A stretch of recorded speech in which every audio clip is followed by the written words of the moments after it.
Coming up next on the CHGO Cubs podcast, presented by Toyota and Bet365. Woo! 3 straight over the Brewers. That was too close for comfort. The kids can play. Ray can pitch. And new details about what's going on with Kyle Tucker. We'll dig into all of it next on CHGO Cubs.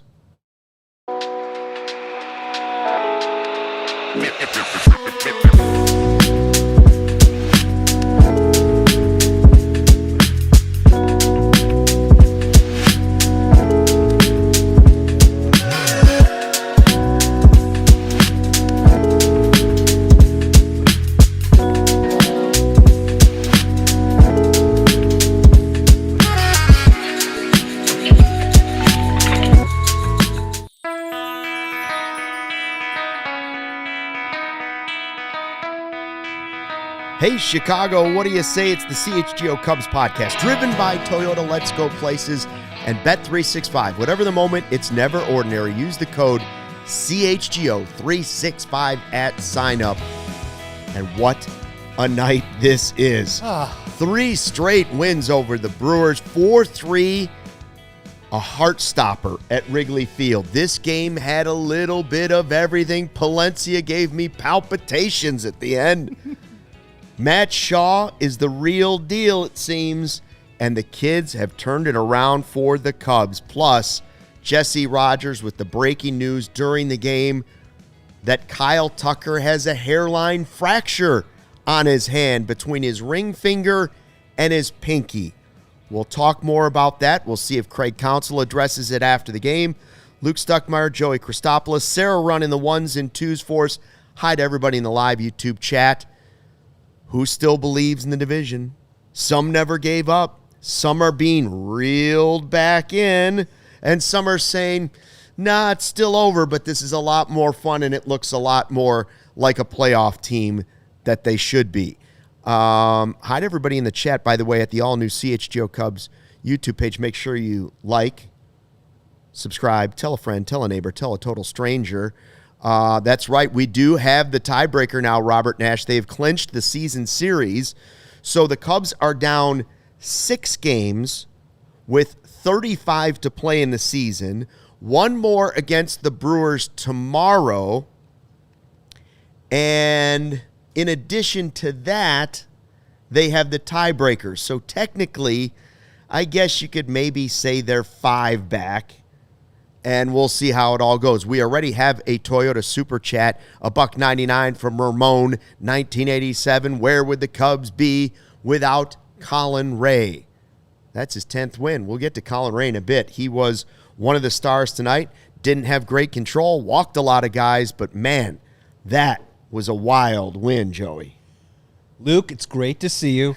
Shout out to Sarah. Really good thumbnail. Yeah. I love to see Chicago over Milwaukee. That's what I like to see. That was greater than. I know that's right. I know my math. It was beautiful. Yeah, it took us a while. We got on the whiteboard to figure out, did they actually win the season series? What was the stat, Luke, that you said before the show started? You said this is the first time the Brewers have lost 3 in a row. It's like something like 3 in a row. I heard them say it at the end of the game, and I don't know if that's right or not. But I know that's right, though. But it's 4 out of 5 for the Brewers. I know that's right. They have lost 4 of their last 5 games, 3 of them to your Chicago Cubs. Yeah, they should hand out some free burgers while they're at it for that 3-game losing streak, courtesy of the Chicago Cubs. Luke, so many things to cover. It's going to be a wide spectrum of emotions for me today. I came into the office today. I was feeling a little down because you know what? The way schedules work sometimes, you know, you get put on Cubs games. I get to work with Luke. I love working with Luke, but I feel like I've been doing a lot of post games where we've been losing. We've been bummed out. I watched the show last night, a doubleheader sweep. You guys, you and Justin Roman, eating the cookies, having a great time. And I said, I want a piece of that. I want a piece of Caissie's cookies. And thankfully, thank you for the super chat. Colin Rea showed up tonight. Great pitching performance. We only got 4 hits, but we got 4 runs. That's all that matters to take down the Brewers. We go for that big 4 out of 5 takedown with Shota on the mound tomorrow. And slowly but surely, the Cubs are kind of turning the corner. Yeah. I'm not going to say that they've won me back. You got to do a little bit more than that than just to win a couple games by a low score margin, by a 1-run margin. But it's nice to see certain players, Matt Shaw, show up. Ooh. And it's an exciting time. It's a great night. Speaking of Matt Farrington in the chat caught that stat that I was talking about. First time they've lost 3 in a row since May 7th to the 10th. That hurts. Okay. I know, that's right. That's right. Yep. I know that's right. I thought Joey was going to get out of control and I was going to have to hit him with the spray, but he cooled down just in time that I was able to hold it off, but possibly it could come. Yeah, keep that in the holster. Later in the show. Where this goes. Man, it really makes you wonder what would have happened if Cade Horton was able to pitch that whole first game, because after that point, the Cubs just plummeted in game 1 of the season, or series, I should say. They've clinched this series. They've clinched the season series. And a lot's going right. Matt Shaw, if yesterday, again, I may have saved the season with the Caissie cookies. It's possible. Some people say, some people are saying. I'm not, but some people are saying. Shaw snacks. I don't know what I need to eat for a snack, but it was Shaw facts for the Blackhawks. I'm thinking now Shaw snacks. Shaw snacks. Every time little he does tiny something. little bits, because every game he Little does snacks. a little something every game. So I don't know, Sarah. We might want to think about brownie bites. That's a Shaw snack. Mm-hmm. You know, little things like that. We need Combos. to do like Luke Sweets or something like that. You know how Stucky Sweets. Yeah, Stucky Sweets. I'm Instead into of that. Barstool and the pizza stuff, I want you to start trying. Well, stuff I did around the brownie city. review. I don't know if you saw it at the rooftop thing. No, it was amazing. 6.5, I think. We already have a couple of extra super chats. Yes. We have one from Never Sell the Team Ricketts who hit us up last night as Welcome well. back. $20. I feel bad for the cardiologists in Chicago tonight. Lots of heart attacks going to be coming in after that. Matt Shaw is my daddy. The Cubs are taking this division back. Reality, spray me all you want, bro. I'm thirsty. Right here for you. Never Sell the Team Ricketts. Reality spray. Doctor, we have another person on line 5. It's another Palencia. We have another Palencia on line 5. Yeah, Ramon back again with another $1.99. Says, a little concerned about Palencia. Your thoughts? You know what, Ramon? Let's wait on that for a second. Let's just soak in 3 in a row against Milwaukee. We'll get to Palencia. Did he give me a little heart palpitation? Yes, I was a little concerned. Yeah. I was more than a little concerned. But Shaw did it all tonight, okay? He had the incredible 11-pitch walk, which led to the first runs in the game, right, where the Cubs score. Then, on the home run by Michael Busch, who was also great, then he makes the barehanded play that also helps save a run. And then he hits the solo homer, his 11th of the season, and his 9th since the All-Star break. Thank goodness they stuck with this kid. Yeah, 100%. Don't listen to idiots like me. Thank goodness they stuck with this kid. Well, to be very fair, if we want to, we're going to cast maybe a couple stones at Craig Counsell before this is over when we talk about Kyle Tucker. But as you look back in retrospect, him going down to the minors and having his own version of a reset, and even when he got hot for a week, they said, no, stay down there a little bit longer. Turns out it worked, and they've stuck with him, and the patience is there. I'm also going to throw out there, too, as well. He had a great, 12-pitch at-bat against Mizorowski. Started off as a bunting situation. Almost got his face absolutely melted off by some high-riding fastballs from Mizorowski. Worked that walk, and then brought up the situation where Busch was able to hit that bases-loaded thing. So, I mean, you know what they say, like king in the north? He's like king in the 9 spot. Right? Is there a better 9-spot hitter right now in Major League Baseball? And there's my dad in the chat, and I have to do it. I have to do it now. At the All-Star break, my dad, he sometimes likes to give me a hard time, likes to run me up. He literally goes, telling you right now, JoJo, Matt Shaw, second half MVP. Write it down. And at the time, I was like, all right, 220 hitter. If he's our MVP, we got problems. But no, Matt Shaw might be a solution right now. And king in the 9 spot. He does it all. He's doing it all.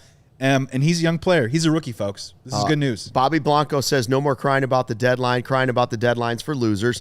Somebody else earlier was saying that we can't mention Matt Shaw because we've been pooping on him, they said. Where was that one? CSFX Studio says, you guys pooped on Shaw for months. Keep my boy's name out of your mouths. Now, that is only partially true. I've been a Matt Shaw fan literally since day one. If you remember in our preseason predictions, I predicted he was going to be National League Rookie of the Year. Yes, you did. Okay, there we go. We have the receipts. Then all I said was he was struggling. They did the right thing sending him down. And all I said was I wasn't going to be against getting Gino Suarez to play third base and let Shaw become the super utility guy that now Willie Castro has kind of become for the team with that addition. But as Shaw started to progress right before the trade deadline, I also said on the show, at one point it looked like the priority of adding a third baseman because it looked like the obvious hole on the team. But as Shaw started to come out of it after the break and coming back, it clearly had become not the priority, and for everybody else, it had become starting pitching. Now, if you want to say I've been wrong about Cade Horton, I'd say that's probably more true. I think when you look at Matt Shaw, a couple of other things just really quickly was I think we wanted to see more power in the lineup.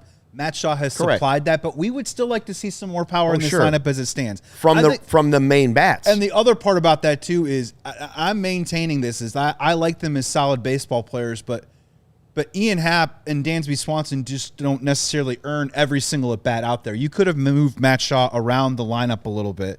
And also, my final point on Matt Shaw, that this is a credit to Matt Shaw. Oh, yeah. And not to whether you're right on a take or I'm right on a take. It doesn't matter. I don't care. He's on his 11th swing this year, right? He's made so many different modifications, these subtle little changes of whether his hands are next to his ear, how high his toe tap is, what his timer is in terms of timing up with fastball, how quick he can get his bat through the zone. This guy has worked incredibly hard. This is probably his 10th or 11th iteration of a swing this year. He's locked in. It's paying off. And it's a credit to him. Not so much of what we were seeing early on in the year, because the swing that we saw in April and May is not the swing that we're seeing right now. RDS says, Michael Busch had half the hits and 3/4 of the RBIs tonight, yet barely gets a mention. We just started the show, man. Hey, buckle up, buddy. We're on for the next 50 minutes, guys. Props to Matt Shaw. Michael Busch came up with the big hit, yes.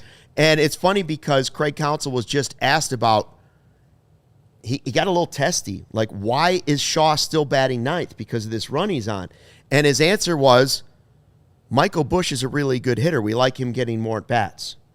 Now, that doesn't really answer why Shaw can't move up a little bit, but that was his answer. And here's the thing, and I don't know what the answer is. Shaw has been terrific in the 9 spot. Does that mean you should leave him there so nothing changes? Or does that mean you should move him up because you want more production? I don't know, but that's why you're paying Craig Counsell. There has been a lot of questioning, especially at the beginning of this series, about Counsell. What's he doing? How's he going to get them out of this? Why is he being paid $40 million? Where's he putting his stamp on this team? I will say this, and somebody said it in the chat, and we suggested it about 3-4 weeks ago. When Shaw started to heat up, is it possible you get out of Matt Shaw what you got out of PCA? It clicked at the end of last season, and that then carried over into a great first half for PCA, and he's trying to figure it out now. Possibly, we might see Shaw be that guy. It's also like when Nico got called up that first time, the very first time, brought some spark to the team. It's not just one guy, and that's hopefully the way this is going to go in the final 35 games of the season and plus, is that multiple people will be coming through on a nightly basis, because we've gone through a stretch here where almost nobody other than Nico and occasionally Matt Shaw was coming through. Now we're starting to get the Busch home runs. Now we're getting Owen Caissie coming in. Credit where credit's due as well when you talk about, you mentioned PCA last year, Miguel Amaya last year, Matt Shaw now this year. Young players developing at the major league level, getting hundreds of at-bats, going through adversity, struggling, and Craig Counsell, Dustin Kelly, and the Cubs, I don't know if it's coincidence, more as it's maybe now becoming a little bit more of a habit of these young players starting to turn the corner a little bit with a month to go and playing their best baseball at the end of the season.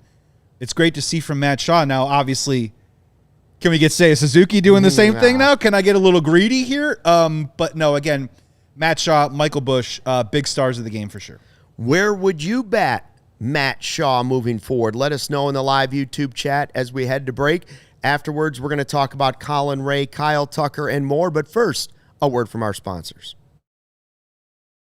Hey, Cubs fans, whatever the moment, it's never ordinary at Bet365. Right now, new customers get $150 in bonus bets when you bet $5 win or lose. So sign up and use the code CHGO365 to deposit $10. You place that bet for $5, you get $150 in bonus bets, whether it wins or loses. They also have a little thing called the Bet365 early payout offer.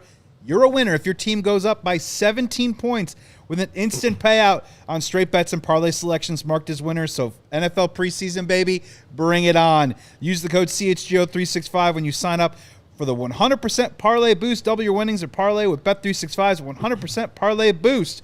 Remember, new customers $150 bonus bets when you win $5 when you bet $5 win or lose. So sign up using code CHGO365. Whatever the moment, it's never ordinary at Bet365. Remember, you must be 21 plus or older. If you or someone you know has a gambling problem, crisis counseling, referral services can be accessed by calling 1-800-GAMBLER in-app only. At Toyota's national sales event, we've got a long lineup of vehicles for you for summer fun. 4Runner's an off-road icon. Tundra hauls it all with its twin-turbo engine, and Tacoma takes adventure straight to the top. Want to ride with sizzling hot style and efficiency? The all-hybrid Camry is revving and ready to ride. Visit your local Chicagoland Toyota dealer or Toyota.com today. Toyota, let's go places. Joey, what a time it is to sign up to be a CHGO diehard. Perfect time. Upgrade your fandom today. Get it done before Bears season and the Cubs playoff push. Get access to our exclusive written content, a free t-shirt, plenty of discounts on future merch and events, plus access to our CHGO Discord lounge where the conversation never stops. Go to allchgo.com for the latest information on how you can join the thousands of diehards already in our community. We can't wait to connect with you on an even higher level. Welcome back. 4-3 Cubs, 3 straight wins over the Brewers. The Cubs could make it 4 to finish off that series, and that, if they can win the final game of the series, would cut it to a 5-game lead with 34 to play. Just as importantly, it's keeping them right where they need to be in that wild card standings, right, Joey? Yeah, absolutely. And the offense didn't exactly hit the ball hard tonight. Matt Shaw, obviously, that home run. Michael Busch, that huge bases clearing double. Yeah. But I did see something that I did like tonight, and I'm just looking for little breadcrumbs and little signals here about this Cubs offense maybe turning the corner. And we've talked about how they need to hit for more power. I love it when they steal bases. But I think what was so important about what they did early on in the season was they did a great job of working counts, taking pitchers deep into games, getting that pitch count up, and getting on base. My question for you is, Mizorowski did not have his best stuff tonight. And Matt Shaw, 12-pitch at bat. They were able to work some counts. Now, the top half of the lineup, in my opinion, kind of maybe got a little too greedy. Ian Happ and Seiya Suzuki specifically. I think they swung at too many pitches early on in the count. But my question for you is, could you possibly buy the concept of, did the Chicago Cubs work the count tonight? Did they allow the wildness of Mizorowski to come to them? And couldn't they take anything away from this game in terms of getting back to a little bit more of that discipline offensively and maybe getting some better results? I mean, our teammate Kevin Wells talks about the walks all the time. Says when they were at their best, they were getting like 4 walks, 5 walks, 6 walks a game. Yeah. And Mizorowski kind of made it easy on them tonight.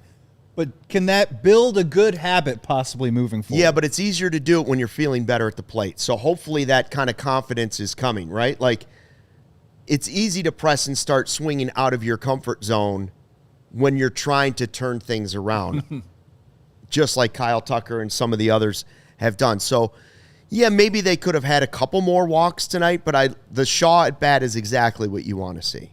Even if you don't end up walking there, you're taking his pitch count and cranking it up. You're making him stress more and more throughout the at-bats.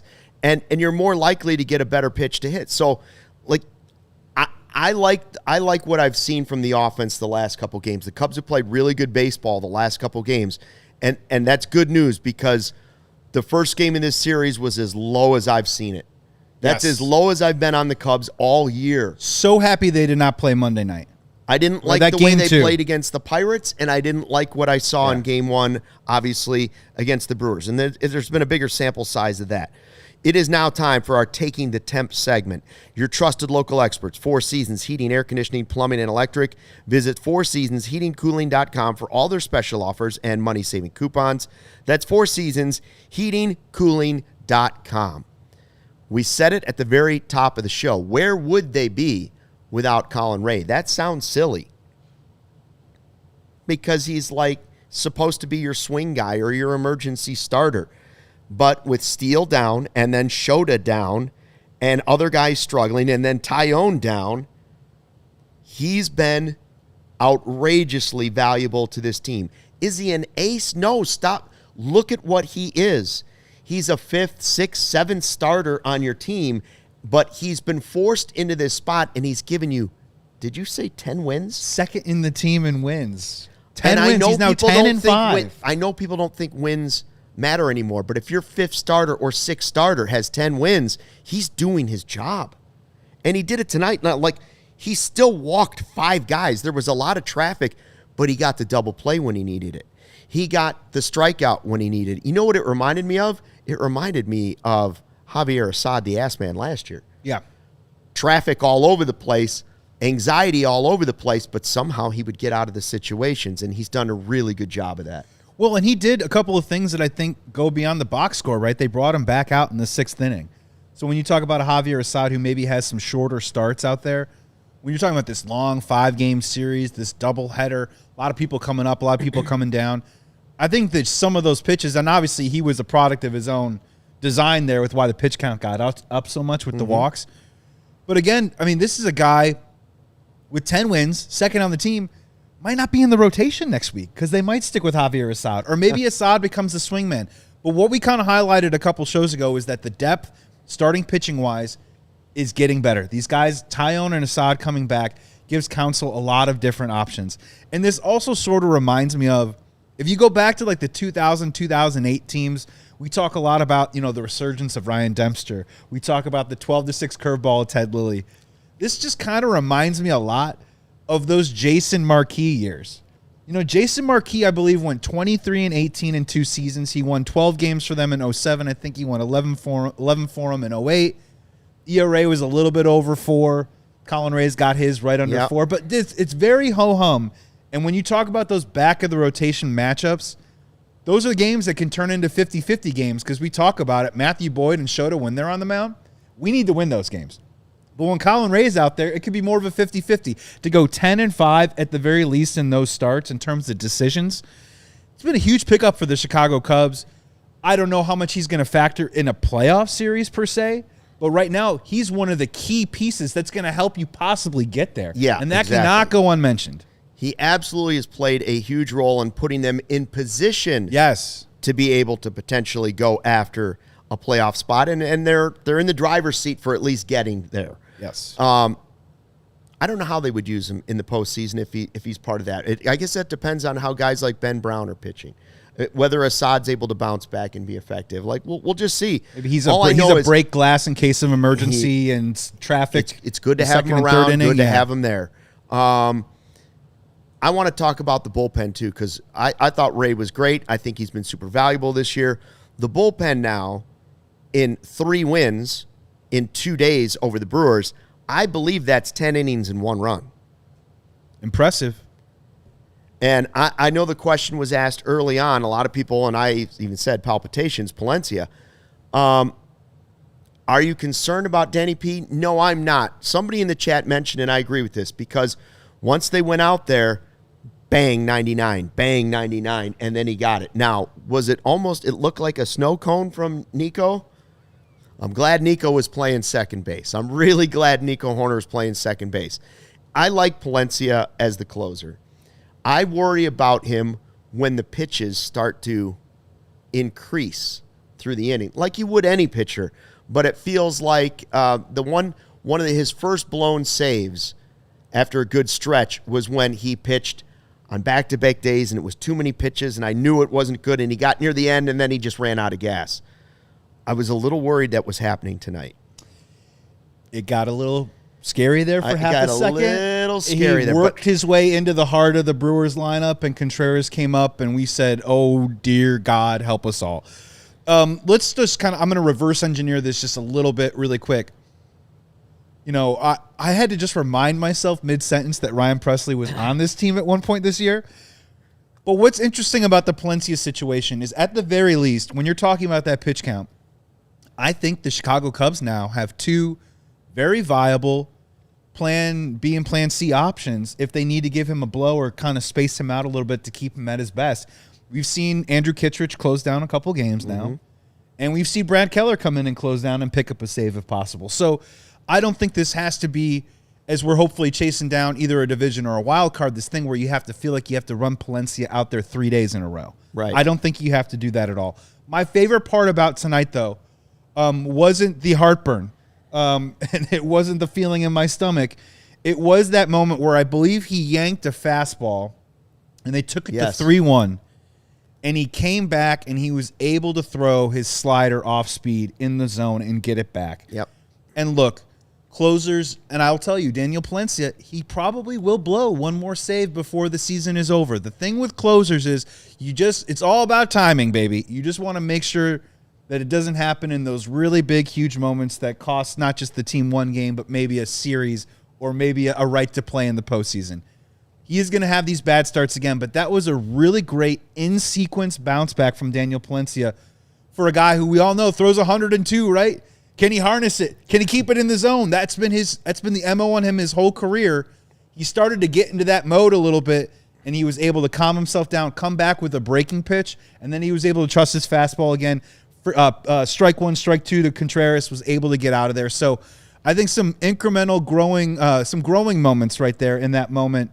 But yeah, I mean, Palencia might be another wild ride before it's all said and done. Ryan Lambert says that Palencia's giving him some ALLCITY vibes, I believe. Oh, come on, Ryan. I love to see you in the chat, man, but he throws way harder. Way harder, better stuff. Better vibes, the whole thing. But it bitter is necklaces. Hey, think about this. And the chat's right. I've seen the names popping up as it's scrolling by as we're watching during the show. Keller's been great.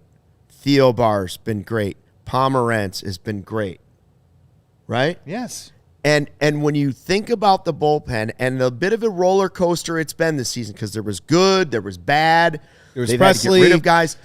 But think about that. If you going into the season, if you were to tell me that not only Steele was going to be out for the year, but Shota was going to miss 2 months, and then Tyone was going to miss a month plus, and out of the bullpen, Pressly would be DFA'd. Eli Morgan would give you nothing all year. Eli Morgan would give you nothing. Merriweather would be DFA'd, and Porter Hodge might not make it back. I would have said, well, who's going to pitch in the bullpen? I mean, I didn't have this confidence in Palencia because it was so inconsistent before. Like, you saw the potential, but I honestly still thought that Porter Hodge had a better chance of being the closer at the beginning of the season than I would have said Palencia. And then next, I still would have said probably Pressly or somebody else. Keller. If you could hand out an MVP for the bullpen today and tonight, just for right now as we're sitting here August 20th, I would have to go with Brad Keller. Because Brad Keller gives them Palencia 1A, 1B. Right, because I just feel like Keller gives them this versatility of they can matchup base him, where if you want to bring him up against a 3-4-5 in the 6th or 7th inning, he can do it. If you want him to go multiple innings, he can do it. If you want him to close the game from here and there, he can do it. And it has allowed other people to fit into some roles and thrive. And I'm not saying he's breathing down Palencia's neck, but if you had to give Palencia a game off, which they have here and there, I mean, they gave him 5 or 6 days off not too long ago. Right. You're able to back off of him a little bit and build him back up. Yeah, I think Brad Keller, I would probably say, is the MVP of the bullpen right now. And Caleb Theobar, honorable mention. Honorable mention. If you're talking about Jed and Carter's 5-star moves, Brad Keller has been one of them. Absolutely. I saw that Michael in the chat says Cubs are going to win the division. They got their mojo back. Ooh. What do you think in the chat? Do you agree with Michael? Can they still win the division? Let us know. We'll talk Kyle Tucker in a second, but first a word from our sponsors. Cubs fans, thinking about playing hooky tomorrow? Thinking about maybe going to the Cubs-Brewers game? Wait it out with Game Time. Game Time makes getting tickets even faster and easier. Prices on the Game Time app actually go down the closer you get to first pitch. They have killer last-minute deals, views from your seat, and their lowest price guarantee. Easy to find and buy MLB tickets for every kind of event in your area. Views from all seats in the venue, lowest price guarantee. They even have event cancellation protection, job loss protection, etc. Last minute deals, save up to 60% off buying last minutes for sports, concerts, comedy, theater, etc. What more can you say? Take the guesswork out of buying tickets with Game Time. Download the Game Time app, create an account, use code CHGO. You'll get $20 off your first purchase. Terms apply. Again, create an account and redeem code CHGO for $20 off. Download that Game Time app today. Last minute tickets, lowest price guaranteed. You know the moment, the one where you realize you left your favorite sunglasses at the beach, on the roof of the car, or at a gas station 3 states away. I've been there way too many times. But then I found Shady Rays, and it changed the game. Sunglasses made for real life. Seriously good-looking, polarized, durable, and not stupid expensive. Here's the wild part. If you lose or break them, even on day one, Shady Rays will send you a brand new pair. No guilt trip, just replacements. Now I actually wear my sunglasses without fear. On hikes, at concerts, on a boat, on the golf course. Looking for my ball in the rough? That's what I do. Shady Rays has eyewear that has your back. We've teamed up with Shady Rays to bring you an exclusive offer. Head to shadyrays.com and use the code CHGO for 35% off your polarized sunglasses. Great shades. Try for yourself the shades rated 5 stars by more than 300,000 people. Yeah, the vibes are back. 4-3 over the Brewers, 3 straight wins over Milwaukee. They take the season series now. They have that over the Brewers, and they can win 4 in a row tomorrow. Cubs 6 games back. I asked them before the break, what about the division? Is this, where are we at here? Okay. I'm still on the side of only worry about the wild card, worry about getting to the postseason. Yes. Did I want the division to be the Cubs? Yes. Did I think it was going to be the Cubs? Yes. But the Brewers, give them credit, went on a remarkable run that is going to be tough to turn around in now 35 games. 35 games to go. We got one more against the Brewers tomorrow. So let's just count our chicken and say Shota delivers. Yes. And they can win 4 in a row. Yes. Cut the lead to 5 with 34 games to go. And the tiebreaker. So here's where I'm landing on this, and I hope Cubs fans come with me on this, is that if you believe in this Cubs team, and I do, if you think that the offense is going to turn around, and I do think that the offense is going to turn around, winning the division isn't what we're going after here this season. We want to make noise in the postseason. And all I will say is, and you guys correctly pointed this out last night, that the Brewers have gotten so hot that they really have separated themselves across any other major league team right now in any other major league division. They'd be those 5-6 games up against any other team right now. So for me personally, I think as a Cubs fan, I want to get my house in order. I'm kind of done looking across the street at the Brewers' house and admiring their lawn and, oh, wow, they just put up this great neon sign and, holy cow, they got a pool table in the garage. This is so great. Because here's the honest-to-God truth, is that with 34 games left to play, or let's just say it's the 35 now, and let's just play a fun hypothetical game that the Milwaukee Brewers play about 500 baseball the rest of the way, and they go 18-17. To win the division for the Chicago Cubs, they'd have to go 25-10. Not impossible, right? No. Definitely not impossible. And the Brewers' part is very possible. That they would come down from a hot streak, and they've already lost now 4 out of 5. Peaking. And as we suggested, even though I thought that, and I still think the division is over, I also think it's very possible the Brewers peak too early. Right, and even if they stay on that course, even if the Brewers stay on that course, they're at 77 wins right now. If they get another 18, I'm not great at math, but that's about 95. That's 96 wins right there. If the Chicago Cubs get 93 or 94 wins and are playing great baseball with 10 days to go into the season, into that postseason, I think we're in great shape. And personally, I care a little bit less about the division. And I will tell you another thing. If you're so worried about the division, I can't wait to play the Brewers in the playoffs, right? I feel good as a Cubs fan right now about matching up with them, with their starting pitching, with our hitting, and our defense, which I think is just as good as theirs. I think we run the bases just as good as them.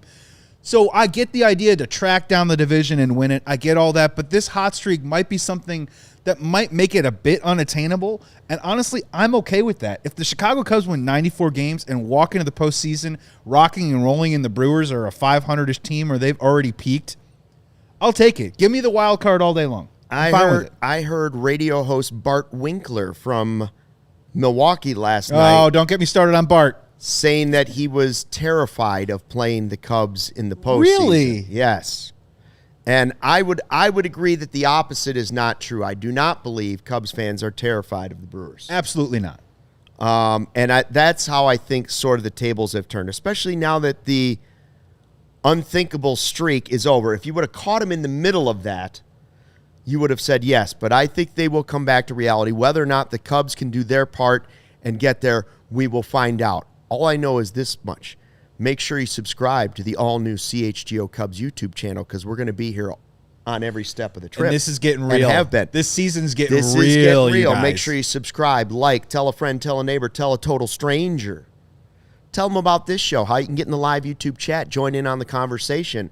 Swaggy McNolix, that's not nice, saying bad things about Bart.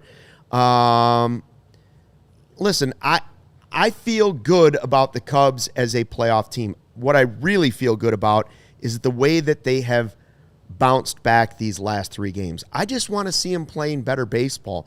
I don't want to see them playing mid-baseball, which has sort of been we've had a pretty significant stretch of it. It seems like there's been some real spark coming from guys like Shaw, the playing of Caissie, Michael Busch with the hit tonight. Some of the pitchers have come up absolutely huge. Tyone was spectacular in his start. Couldn't have been a bigger start this season. And now we get Shota, our ace on the mound, for the final game of the season series tomorrow. Go ahead and win it. Start to put the pressure on them. See what Milwaukee's made of. I'm cool with that too. That would be really fun down the stretch. Now, the news came out during the game from about Kyle Tucker from Jesse Rogers, saying that he's been playing with a hairline fracture in his hand since early June, when he went into second base against the Reds, slid funny, and initial x-rays were fine. Then they found the hairline fracture. Don't even want to say it. And he's been playing through it. Thought he could play through it. Craig Counsell, after the game, confirmed the injury, confirmed the report from Jesse Rogers. Yes, they finally have admitted hairline fracture between the ring finger and the pinky finger. And it goes to what Jed Hoyer half told us the truth the other day when he said he's not hurt. Okay, well, Counsell says he is healed now. The hand is healed. But it's clearly led to some swing problems. And it's interesting. I don't know when he's coming back. I don't know if he's going to play tomorrow. Yeah. The way Caissie's playing, I would just let him sit out the whole series. But whatever they decide to do, fine. I'm not holding it against Kyle Tucker. I wouldn't have been one of the fans booing. I'm not complaining about the fans that did, because he didn't run down to first base. They were frustrated. The Cubs were the ones that told us he wasn't hurt. I think a lot of people watching the game said, he's got to be hurt. He's got to be hurt. And I don't blame a player for saying, I want to stick in there. I want to play. I don't. Do I think it can be viewed as selfish? Of course it can. Of course it can, because there's things like contracts and other things, but we also applaud the guy for saying he wants to play every day. To me, it's up to the team to do it. The team has to step in and say, you have a hairline fracture. Now your swing is off. We're shutting you down for 2 weeks. Look at his former teammate in Houston, Yordan Alvarez, also with a fracture, who's been out since like May. Correct. Now, the Astros are playing this a totally different way. They're thinking, we're going to get to the postseason. We got to get this guy right when it matters the most. That's what I want the Cubs to do now. You might have screwed up the way you handled this, okay? In hindsight, even to you might have screwed up the way you handled this injury with Kyle Tucker because you waited too long, you let him play through it, now it's messed up his swing. Now, the only thing you have to do, and it's probably the most important thing the Cubs can do, they have to get Kyle Tucker right. You got to get Tucker right, whether that means more time off, more healing. I don't care if it means a trip to Iowa to try and figure out the swing. I don't care if it means behind the scenes he's working on the swing and he's not playing. Whatever the right path is, Cubs, this is why you get the big money. This is why Counsell gets the big money. This is why Jed gets the extension. Make the right decision. Take a top 10 player in baseball and help him get back to that point before we run out of regular season games. So the part that I will never understand is why they've been so government secretive about their best player having an injury. I don't know. And we all knew about the slide into second base on June 1st. Kyle Tucker had a great month of June. So I'm kind of confused a little bit about the timing of this, but I'm trying to kind of let the human element seep in a little bit here from this perspective. And you talked about the Houston Astros.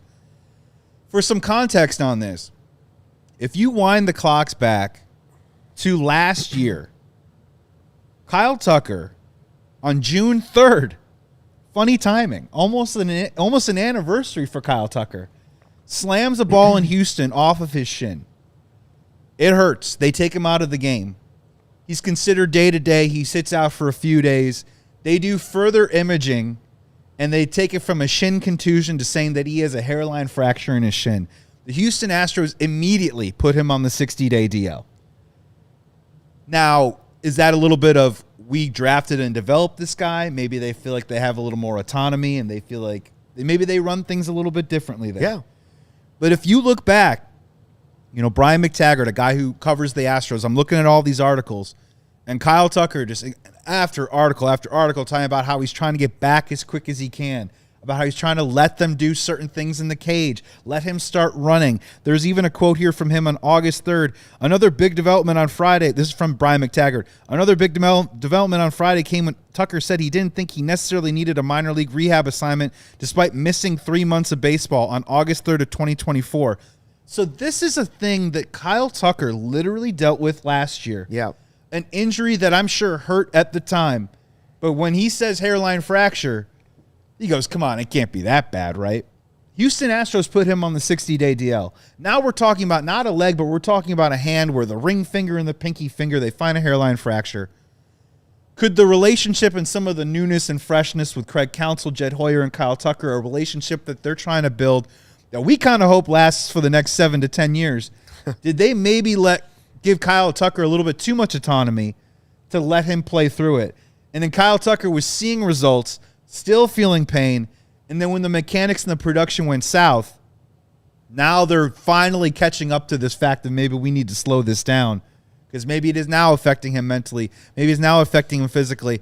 Also on top of the fact that they kind of did this with Dansby Swanson last year. That's where they let another veteran play a week or two too long to the detriment of the team and a deference to a veteran player's wishes that cost them not only production on the field but made the Cubs' on-field product a little bit less. And it's happening again.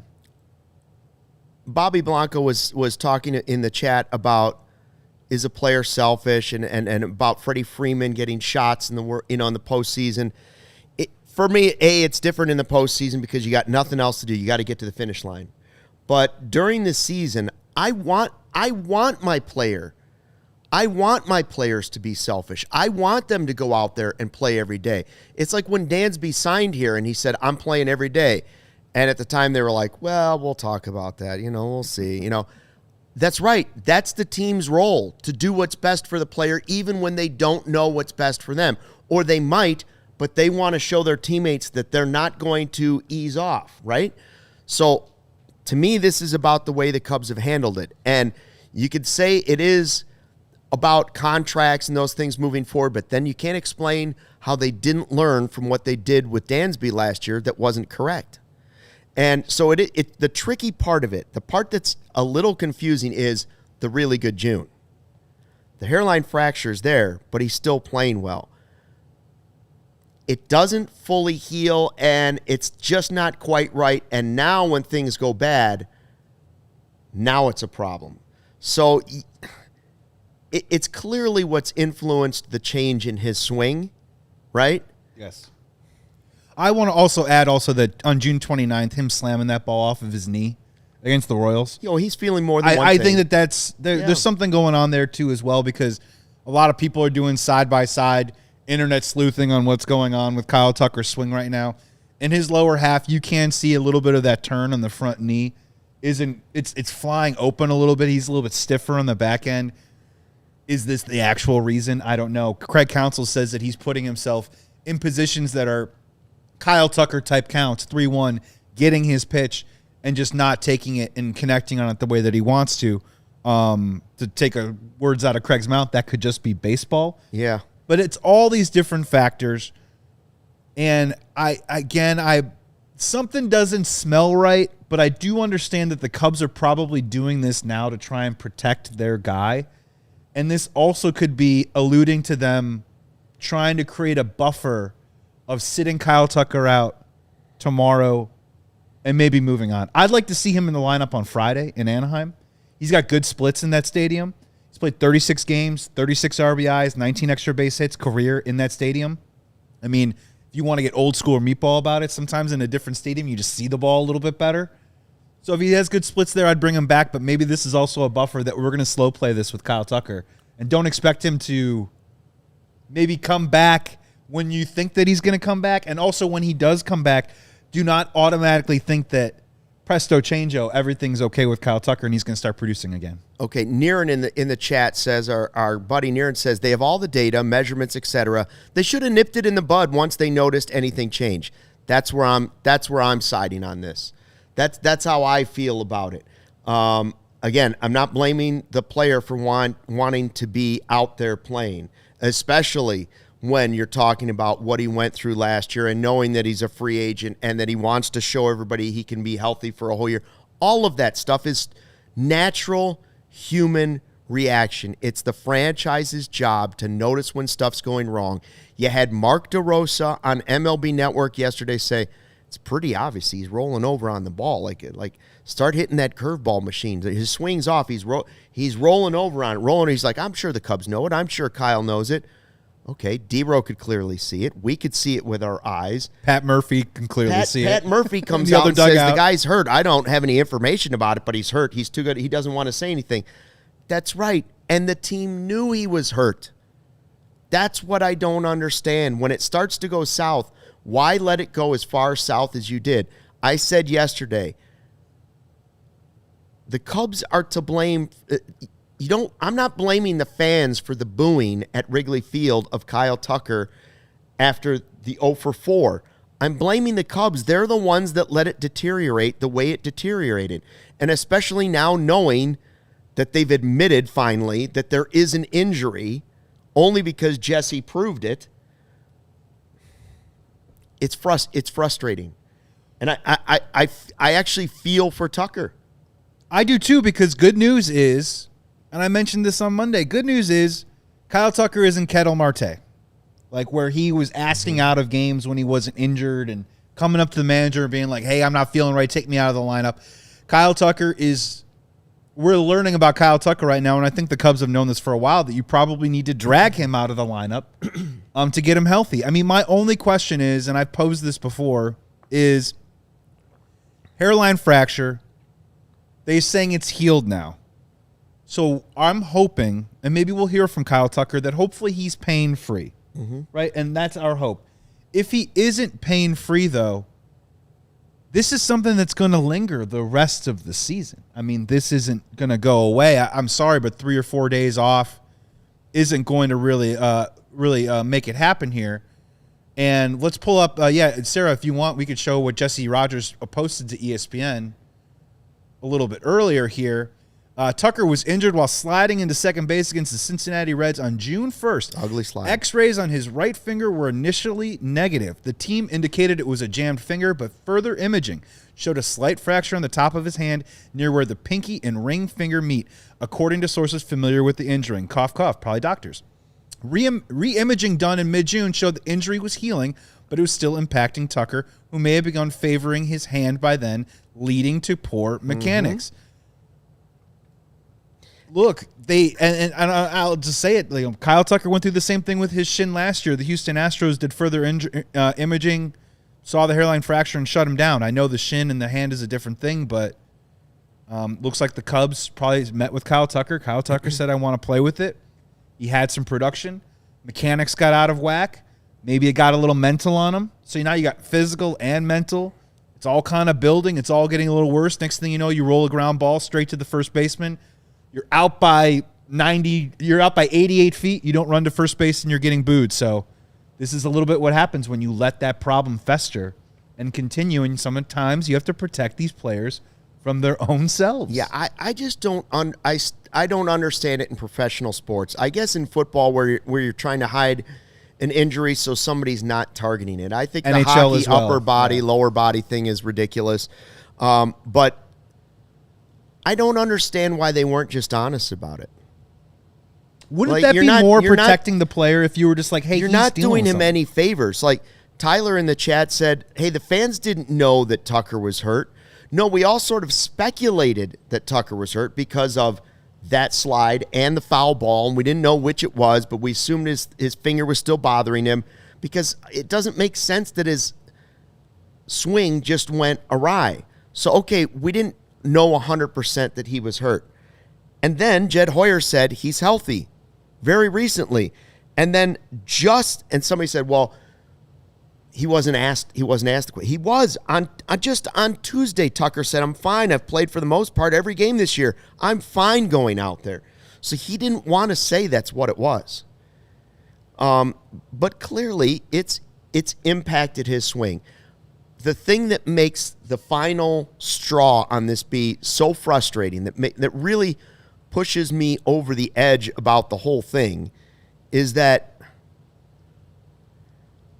if you didn't have something to fix his spot, for instance, if you had nobody to call up and take that spot, you had every outfield spot struggling.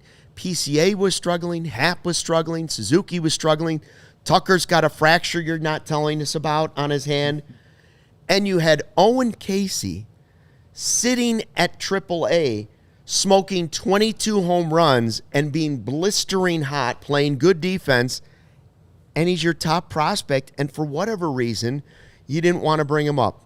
Well, I said this last night too. You'll never know the answer. Maybe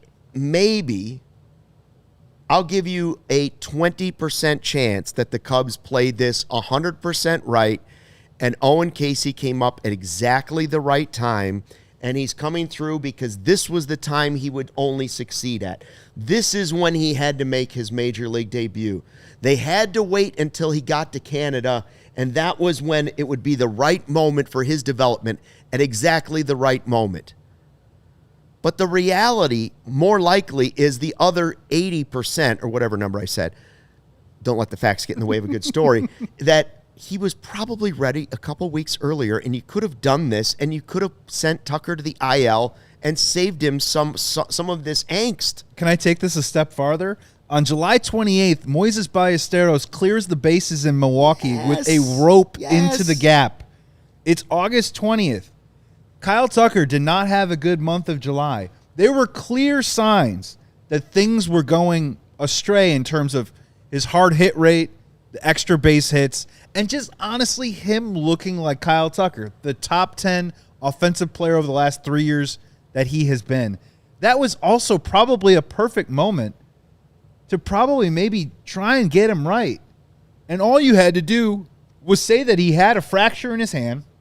It's still bothering him, and we think with just a little time, we can get him healed up, and when he comes back, he's going to be ready to go full steam. And they could have given those at-bats to Moises Ballesteros, who had just smoked a double in a big series with the bases loaded. So, I mean, I get it. You want your best guys out there. But again, I think Kyle Tucker actually kind of wins the day on this one. To be honest with you, because Kyle Tucker is going to play out there no matter what. Kyle Tucker, everyone's like, oh, how many millions of dollars is Kyle Tucker losing? Well, Kyle Tucker doesn't care. Kyle Tucker just wants to play. Kyle Tucker just wants to help the team win, no matter how injured he is, no matter, honestly, how unproductive he's been over the last 3 weeks. So Kyle Tucker comes out great in this, but again, this is a situation that we've seen before with the Chicago Cubs, and unfortunately, I just don't think they handled it correctly. Or at the very least, they handled it too late, Luke. Matt Wright asks, is the Tucker injury a reason, the Tucker hairline fracture that we have now seen confirmed by Craig Counsell, a reason why they may have not wanted to trade Owen Caissie? But that's another part that drives you a little bit crazy because they didn't call him up. It's like, I hope it wasn't because they were thinking, well, we're not going to call him up. We're going to leave him there just because we might possibly trade him and we don't want it, yada, yada. Action figure that you want to open the box out, you know what I mean? Like, we can't play with the action figure. Leave him on the shelf. I don't know. I don't know what happened. I don't love the way it went down, but I love the way that Owen Caissie's playing. I love the way that Matt Shaw is playing. I hope that Kyle Tucker comes back and is a top 10 player in baseball. I hope PCA is able to fully break out of it. I hope Seiya starts hitting home runs again. And I hope they can run down the Brewers. All as I know, they've won 3 in a row. We'll eventually see Tucker. I don't know when that moment's going to be, but having Owen Caissie play the way he's playing has made it more palatable at the moment, right? Real quick, stay tuned, Cubs fans, because now we're going to start playing the game of, if Kyle Tucker isn't in the lineup tomorrow, okay. If he's not in the lineup on Friday or Saturday, why don't you just IL the dude and bring someone else up? You know, Why bring up Mo Baller? At what point? Another how many? 5. What's the difference between 5 games and he's healed and you're trying to get his mechanics right? I mean, that's going to be another question that they're going to have to consider in the coming days. I do think, though, we do see him this weekend in Anaheim or Buena Park, for those that have been out there before. I think we see him in the lineup on Friday, at the very least. It'll be interesting. I wouldn't mind if Caissie can stay doing a good job in providing the spark. I wouldn't mind seeing Seiya get a couple days off. Owen Caissie, nice catch tonight, by the way. Nice little slider. I mean, Shaw's play at third was spectacular. Owen Caissie's playing right and has been very good, solid. Couple great turns and some double plays tonight. They've had some good defense. When you talk about the Castro throw home last night, Shaw's had some great plays at third. Busch has made some nice picks over at first. The defenses, they're starting to do a lot of the little things again that they did early in the season that led to wins even when they weren't hitting home runs. Yes. Right? So they got the solo homer tonight, but they won because they did all those other things. They beat the Brewers at their own game, right? Yeah. I mean, they got better starting pitching than the Milwaukee Brewers. They got better bullpen. They had some nice velocity coming out of the bullpen tonight. They got themselves out of some jams. They turned some double plays. Again, Matt Shaw, huge web gem. Owen Caissie, another great play on the diving play there, even though he didn't do anything at the plate. And again, they got guys on, and when they got guys on, Michael Busch came through and executed in that moment, and that's what the Milwaukee Brewers have been doing for the last 6 weeks. So, joke's on you. How the tables have turned. The turning of the tables. Matinee against Milwaukee. We remind you, use our partner Game Time if you're trying to get to that game tomorrow, huh? Not a bad idea. Good idea. Wait till the last second. You get those last-minute deals on Game Time. It's Shota Imanaga on the mound. We got one more Toyota Super Chat from our guy Steven. Bring it home, Steven. Move Kelly and PCA to 7 and 8. Enough already. That's the last negativity we will have on the show tonight.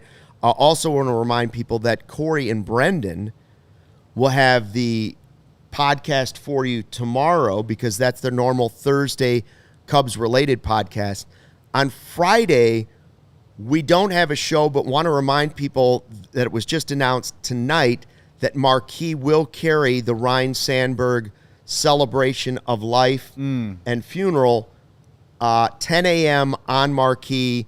It is a private funeral service, but it will be broadcast on Marquee, and I believe also Gallagher Way in front of the Sandberg statue at Wrigley Field. I would think that on a nice, it's supposed to be like beautiful weather, a lot of people will want to go out there, pay their respects that way by watching it at Wrigley Field on Marquee, Gallagher Way.